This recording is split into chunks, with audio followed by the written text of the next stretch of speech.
पेशावर जमीयत उलमाए इस्लाम JUI के सरबराह मौलाना फजल रहमान ने कहा है कि मुल्क में जबर और धांधली नहीं चलेगी।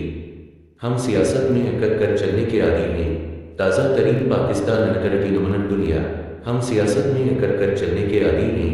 मौलाना फजल रहमान JUI के सरबराह मौलाना फजल रहमान ने मुफ्ती महमूद कानफर से खिताब करते हुए कहा कि हम दलील के साथ सियासत कर रहे हैं, ज़बरदस्ती और धांधली नहीं चलेगी। इन्होंने कहा कि हम किसी के सामने सर झुकाने के लिए तैयार नहीं हैं और अगर जबर की बुनियाद पर सियासत से बाहर रखेंगे तो ऐसा नहीं चलेगा। मुल्क में जबर और धांधली नहीं चलेगी।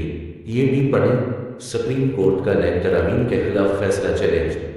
मौलाना फजल रहमान ने कहा कि हम सियासत में अकड़ कर चलने के आदी हैं, जबकि आइन व कानून और बराबरी की बुनियाद पर मुल्क चलेगा। किसी के सामने सर झुकाकर सियासत करने के लिए तैयार नहीं हैं। इन्होंने कहा कि आज हर आदमी सोचता है कि पाकिस्तान में महंगाई हो गई है और 3 साल में मुल्क की मईशत तबाह कर दी गई, तरक्की की शरह सफर हो गई। Pakistan Tehreek Insaf press trust of India दूर हुकूमत के ज़रिए मुबादला के ज़खायर कम हो गए।